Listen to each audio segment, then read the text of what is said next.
मसीह खुदा उनके नाम में आप सबकी सलामती हो। अज़ीज़ों, आज हम गुड फ्राइडे के मौका पर खुदावंद यीशु मसीह के 7 सलीबी कलमात में से चौथे कलमे पर थोड़ी देर के लिए गौर करेंगे। सो मेरे साथ रेफरेंस देखें, मत्ती रसूल की मार्फत लिखी गई इंजील, उसका 27वां बाब 46वीं आयत। और यहाँ पर यूँ लिखा है, और तीसरे पहर के करीब यीशु ने बड़ी आवाज़ से चलाकर कहा, एली एली लमा शबक्तनी, यानी ए मेरे खुदा तूने मुझे क्यों छोड़ दिया। सो ये मसीह के सलीबी कलमात में से चौथा कलमा है। और तकरीबन ये कलमा 9वें घंटे के करीब, या आप यूँ कह सकते हैं कि दोपहर 3 बजे के करीब, जब पूरे मुल्क में अंधेरा छाया हुआ था, तारीकी थी,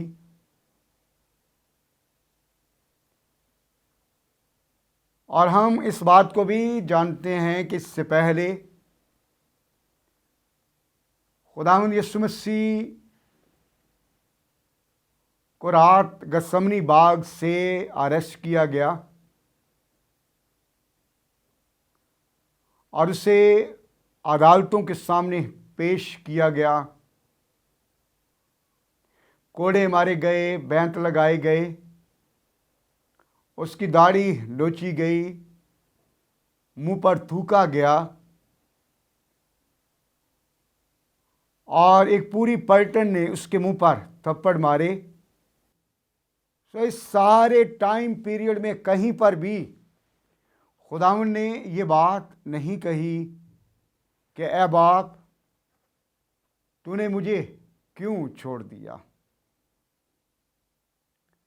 बल्कि जब हम पहला कलमा पढ़ते हैं तो वहाँ पर यीशु मसीह खुदा को अपने आसमानी बाप के तौर पर मुखातिब करते हैं। लेकिन इस कलमे में वो एक ह्यूमन बीइंग के तौर पर, कामल इंसान, कामल कफारा, इंसानों का नुमाइंदा होते हुए खुदा को अपना बाप नहीं बल्कि उसे आए खुदा कहकर पुकारते हैं। सो ये अल्फाज इब्रानी और आरामी ज़बान में कहे गए। मत्ती रसूल इसको यहूदियों के लिए इब्रानी में ही तहरीर करता है, लेकिन खुदावंद का बंदा मरकस रोमियों के लिए इसे ग्रीक में तहरीर करता है। तो ये कलमा, जैसा कि हम इस बात को जानते भी हैं, इसको जुदाई का कलमा भी कहा जाता है। इसको खुदा के आदल मुनसिफ होने का कलमा भी कहा जाता है।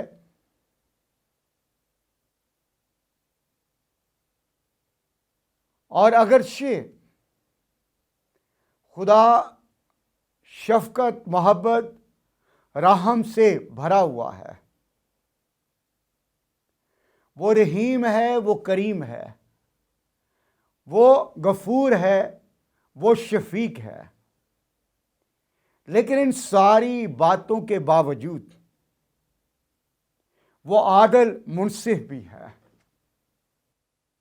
सो सलीब पर खुदावंद यीशु मसीह के ये अल्फाज, ए मेरे खुदा तूने मुझे क्यों छोड़ दिया,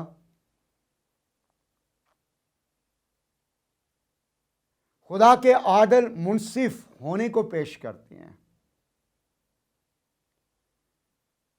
कि अगर से कोई शख्स ये कह सकता है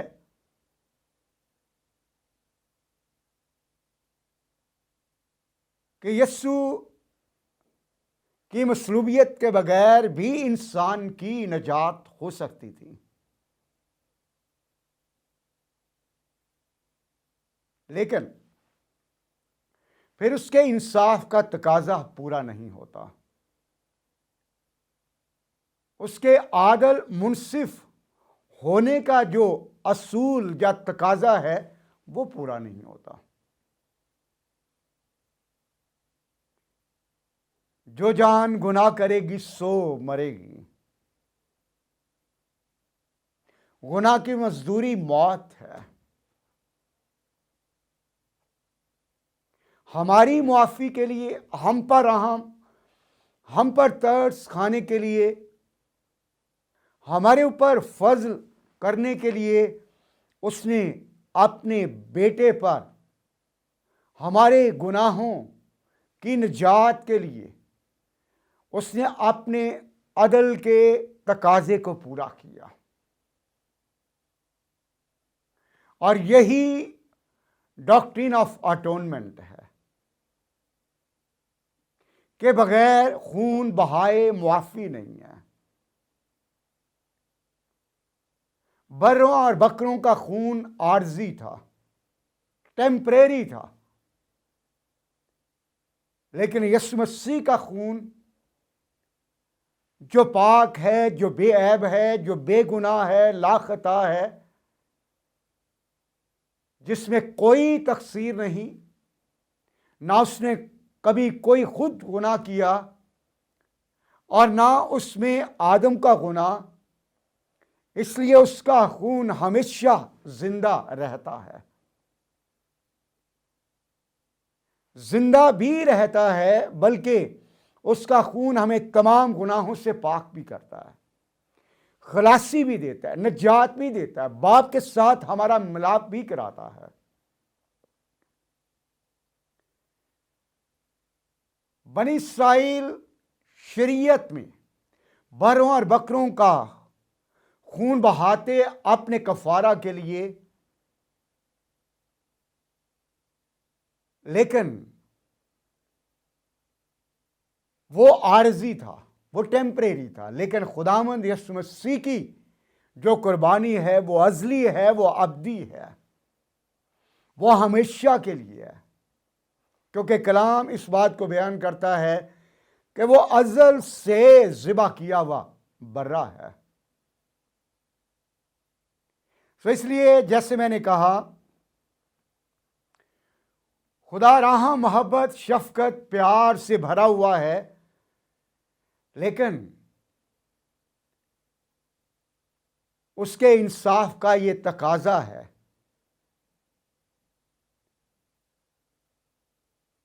कि खून बहाया जाए। और जब उससे कोई ना मिला तो उसने अपने बेटे यीशु मसीह को इस दुनिया में बतौरे इंसान भेजा। ये कलमा पुराने अहदनामा की नबूवतों की तकमील भी है। जब हम ज़बूर की किताब और उसका 22वां ज़बूर पहली आयत पढ़ते हैं तो वहाँ पर कलाम इस बात को बयान करता है, ऐ मेरे खुदा, ऐ मेरे खुदा, तूने मुझे क्यों छोड़ दिया। तो ये इस नबूवत की तकमील है।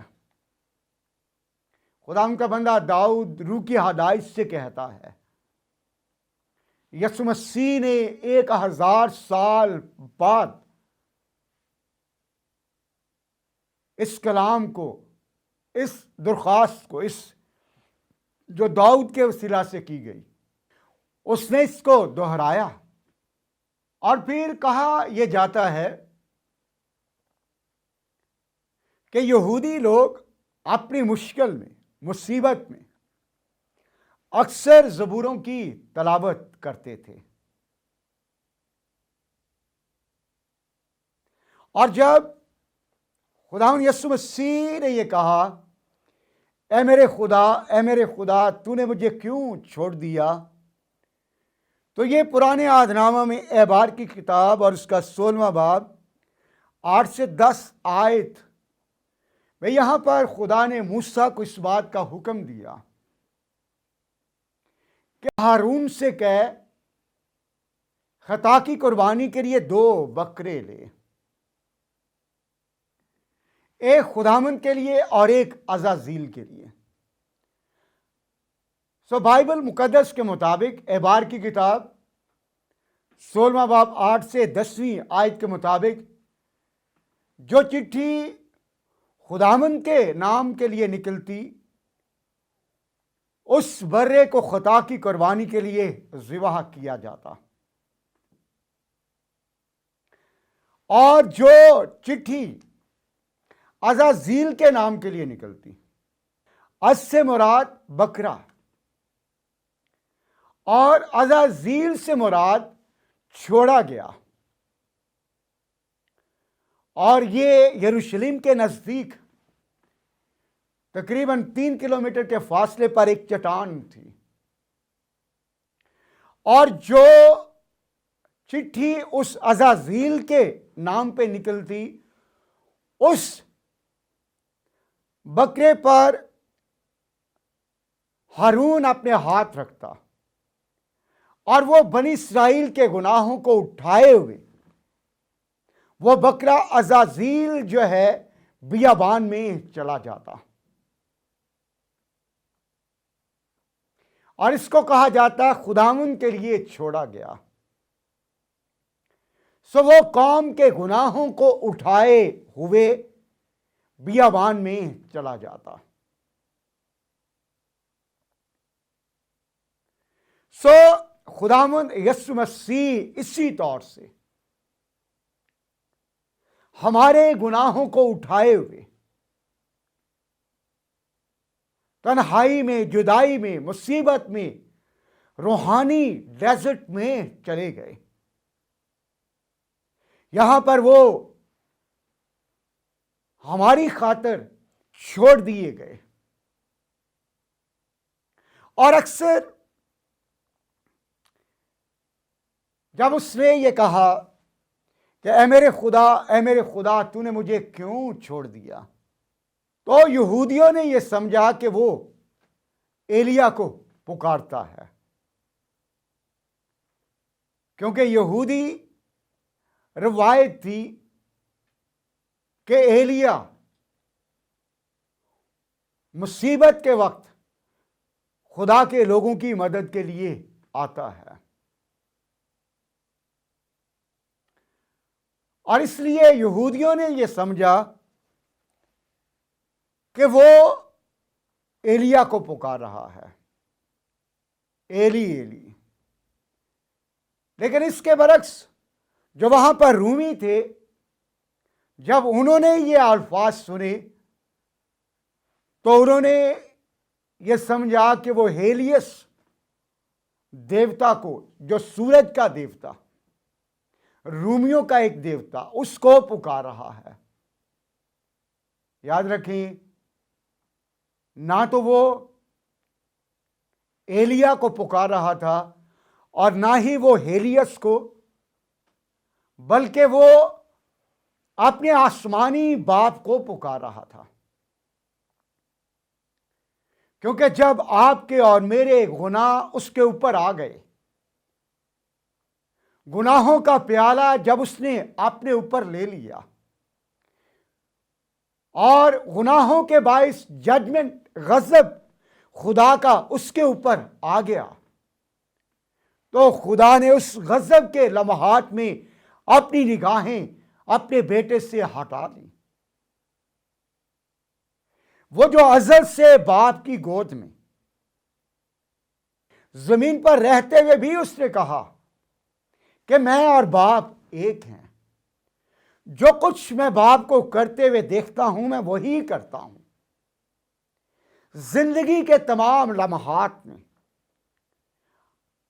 पास्ट एटर्निटी में भी, जमीनी खिदमत के दौरान भी, हमेशा वो और बाप एक, इकट्ठे, यूनाइटेड, हमेशा बाप के साथ कम्युनिकेशन में। लेकिन इस वक्त जब मेरे और आपके गुनाह उस पर लाद दिए गए और उसकी जजमेंट हुई, बाप ने अपनी निगाहें हमारे गुनाहों के बाइस अपने बेटे से हटा ली, तो उस वक्त वो चला उठा। कह मेरे खुदा, ऐ मेरे खुदा, तूने मुझे क्यों छोड़ दिया। और ये बाइबल स्कॉलर्स इस बात का बयान करते हैं कि खुदावंद यीशु मसीह ने जब ये अल्फाज कहे तो वो बिल्कुल वैसे ही उसको जज किया गया, उसकी अदालत हुई। खुदा का गजब, खुदा का कहर उसके ऊपर आया, जैसे कि एक गुनाहगार इंसान पर आना था। वो हमारी खातिर गुनाह गिना गया, हमारी खताओं को उसने अपने ऊपर ले लिया। हमारी खातिर वो खताकारों के दरमियान शुमार किया गया। और बाइबल स्कॉलर्स का यह कहना है कि वो जहन्नम की उस तारीकी में से गुजरा जिसमें से एक गुनाहगार को गुजरना था। जैसे हम मत्ती की इंजील उसका 26वां बाब 30वीं आयत पढ़ते हैं, जैसे उसने उस शरीर नौकर से कहा कि इस निकम्मे और शरीर नौकर को बाहर अंधेरे में डाल दो, यहां रोना और दांतों का पीसना है। सो खुदावंद यीशु मसीह ने हमारे गुनाहों के बाइस, हमारी लानतों के बाइस, हमारी खताओं के बाइस जहन्नम की उस तारीकी को एक्सपीरियंस किया, जहन्नम की उस तारीकी में से वो गुजरा। इसीलिए वो चला उठा कि ऐ मेरे खुदा, ऐ मेरे खुदा, तूने मुझे क्यों छोड़ दिया। और फिर दूसरी बात कि बाइबल स्कॉलर्स का यह कहना है कि यस्सु ने जब ये अल्फाज कहे, एली एली लमा शबकतनी, यानी ऐ मेरे खुदा, ऐ मेरे खुदा, तूने मुझे क्यों छोड़ दिया। सो बाइबल स्कॉलर्स का यह कहना है कि खुदावन ने उसी जुदाई का तजुर्बा किया जो गुनाह के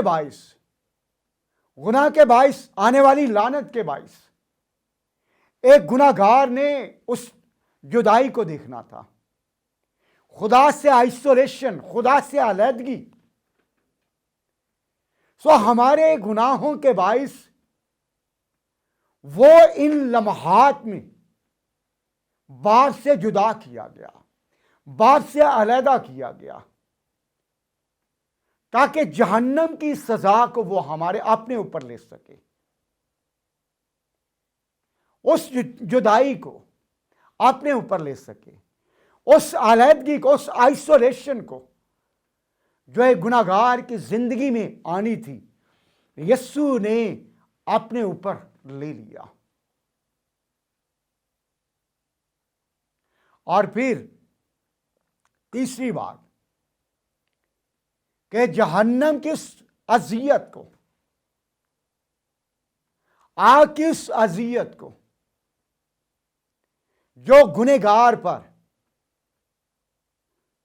जहन्नम में होते हुए गुनाह के बाइस आनी थी, खुदा के बेटे यीशु मसीह ने उस अजियत, उस करब को ना सिर्फ फिजिकली, ना सिर्फ सोल में, बल्कि अपनी स्पिरिट में भी उसको एक्सपीरियंस किया। सो इसीलिए वो चला उठा कि ऐ मेरे खुदा तूने मुझे क्यों छोड़ दिया। सो अजीजो, खुदा का बेटा यीशु मसीह हमारे लिए छोड़ा गया, हमारे लिए रद्द कर दिया गया ताकि हम कबूल कर लिए जाएं। हमारे लिए वो जुदा कर दिया गया ताकि हम उसके साथ मिलाप में आ जाएं। हमारी खातिर उसने जहन्नम की तारीकी की अजियत को अपने ऊपर ले लिया ताकि हम उसके आराम में दाखिल हो जाएं। आइए खुदावंद यीशु मसीह की इस कुर्बानी को अपनी जिंदगी में हम कबूल करें, जिसने ये कहा कि जो मुझ पर ईमान लाता है वो मर भी जाए तो भी वो जिंदा रहेगा। जैसे सलीब पर डाकू उस पर ईमान लाया, बच गया। सो यीशु मसीह की मसलूबियत, सलीबी मौत हमारे लिए नजात का दरवाजा खोलती है। यीशु मसीह आसमान पर बाप के पास जाने का वाहिद रास्ता है। दुनिया में बहुत से बादशाह, बहुत से नबी, लेकिन याद रखें सिर्फ निजात दहिंदा एक ही है और वो खुदा का बेटा यीशु मसीह है, जो हमारे लिए छोड़ा गया, हमारे लिए मसलूब हुआ, हमारे लिए गुनाह ठहरा, हमारे लिए लानती ठहरा ताकि हम पाक बन जाएं, ताकि हमारा मेल मिलाप हो जाए, ताकि हम आसमानी मुकामों में दाखिल हो जाएं, आसमानी बादशाही के शहरी बन जाएं, उसकी कुर्बत में आ जाएं। सो आइए हम इस कुर्बानी को अपनी ज़िंदगी में कबूल करते हुए खुदा के बेटे यीशु मसीह को नजात दहिंदा और बादशाह के तौर पर कबूल करें और अपने दिल में उसे जगह दें। खुदावंद कलाम की इन बातों के वसीला से आप सबको बरकत बख्शे। आमीन।